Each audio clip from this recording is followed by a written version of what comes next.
This is Greg Allison with Galactic Rigs coming to you on the 20th of July, 21. Time on deck is 23:09 hours Central Daylight Time.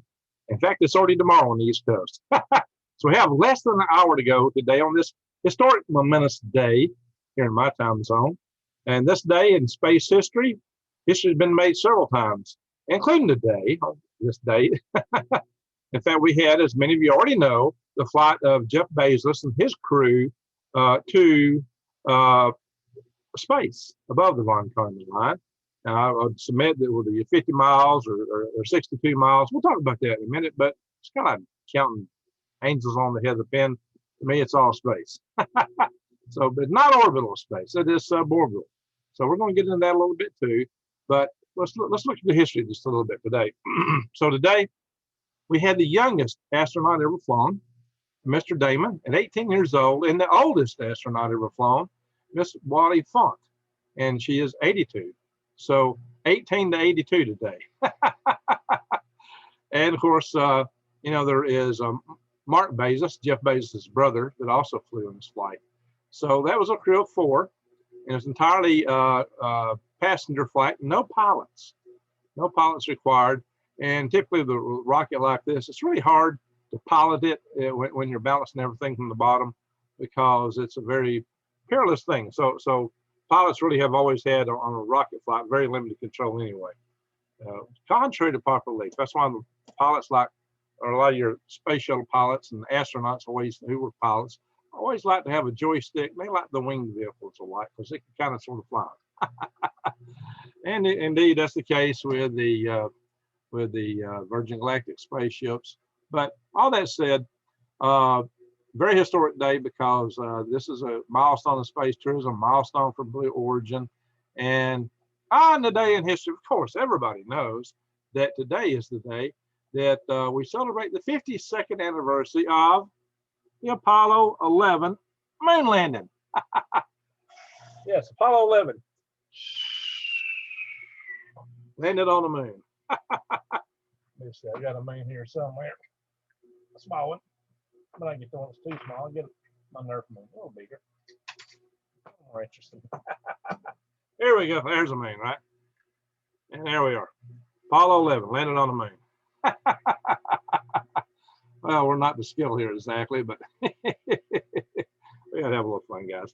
So, and I know Buzz Aldrin. No, that Buzz Aldrin knows me. Buzz Aldrin quoted me in an article on space property rights. I have to share that with you guys one day. He's called my house here twice. So Buzz is an interesting guy. So that's a big day. But also, and on our bicentennial in 1776, July the 20th, Viking 1 landed on Mars. So we got the moon and Mars both have major landing dates on the 20th of July. Now, they just probably happen to be aiming for the 4th of July each occasion. Just felt out to be the 20th of July.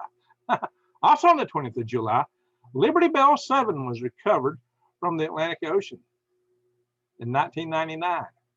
It was a space capsule flown by Virgil Grissom, and many people had thought that he had it sunk because the door opened in such a way it took on water, and a lot of people thought he kind of panicked a little bit and blew the explosive bolts and caused it to sink. And so he was blamed for that for years. And of course, it wasn't well after he died in the Apollo 1 fire. And so it's been many decades later that they uncovered the capsule and found out he did not do that. It was not his fault. So he's been exonerated after he passed away. He would have been on the first mission to the moon had the Apollo 1 fire not taken place. But such is history. And we learned a lot from that occasion. Unfortunately, at the expense of 3 great astronauts, Gus Grissom, Ed White, and Chafee. So these 3 all have schools named after them here in Huntsville, Alabama, and many other places, I suppose. So I said they recovered a capsule on the 20th of July, 1999. The launch of Liberty Bell 7 was indeed on the 21st of July, which is almost the 21st now. So we're almost on the 60th anniversary. By the time you see this, It'll probably be the 60th anniversary of the launch of Virgil Gus Grissom on Liberty Bell 7. And that was also a suborbital launch. Our first 2 space missions for American astronauts, and they were considered astronauts for having done so, were probably not to, I don't know, I have to go back and check the altitude. NASA, the Air Force, both gave wings at 50 miles. 50 miles is the nice round number we looked at to give wings for. 100 kilometers is the international, internationally. They're in a metric system. So the Von Karman line is at that magic metric 100, which happens to be 62 miles in our books.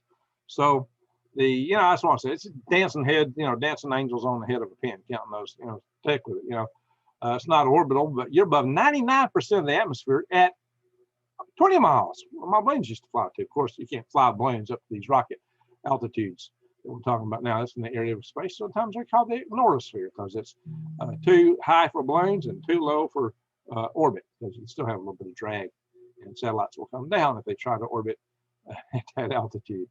So an interesting day today. We had the anniversary of the Apollo 11 launch, the anniversary of the Viking 1 lander on Mars. And of course now, now we've got also this anniversary of Jeff Bezos and his crew. And of course, we can't forget the recovery of Liberty Bell 7, which is about to hit its 60th anniversary. And God rest Virgil Gus Grissom. He was one of the guys who really had to write stuff. Too bad he got blamed with that and had to live with that for the rest of his career. At least he's been exonerated. So, and by the way, I did a video and posted in wee hours this morning, did it yesterday, posted in wee hours this morning, about people picking on Jeff Bezos and all the billionaires. And so I was justifying the value of having these billionaires going to space. And I mentioned some people having a pity party of it. Well, guess what? It's been now put into a congressional bill. I kid you not. I kid you not, guys. A congressional bill is now out to start a space tourism tax. Let's share this, guys. A space tourism tax. So here's another space history that happened on the 20th of July. Oh my gosh.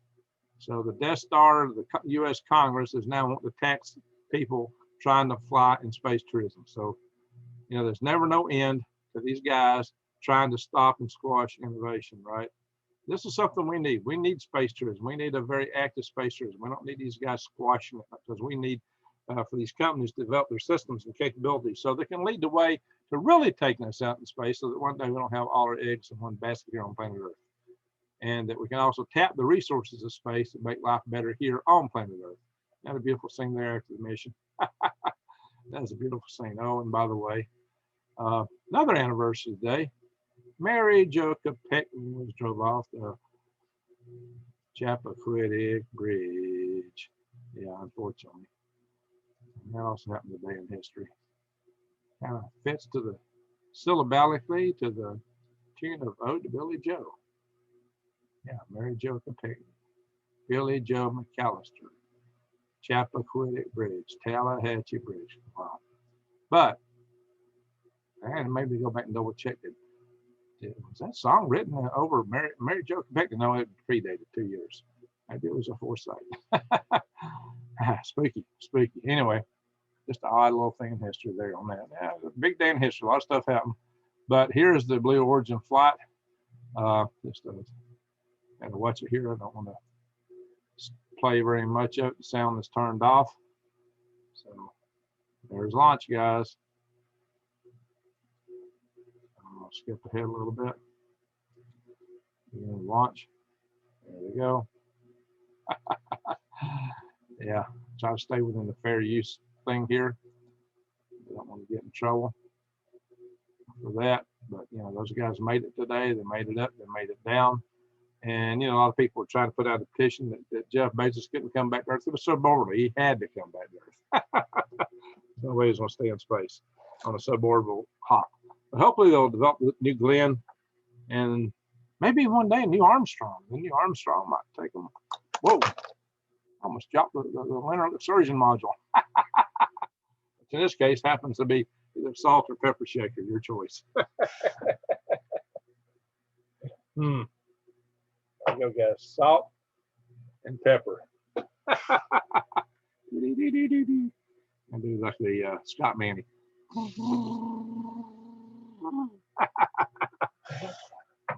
Maybe all those Scott Manley, don't we? Although he used to always run his little rockets in front of the camera.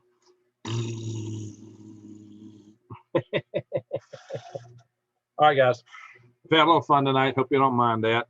But really, today's a great day in history. Something to celebrate. But there's those that don't celebrate it and are already trying to pick on it. So, guys, write your congressman, call them and say, guys, don't go there. Anyway, thank y'all for watching.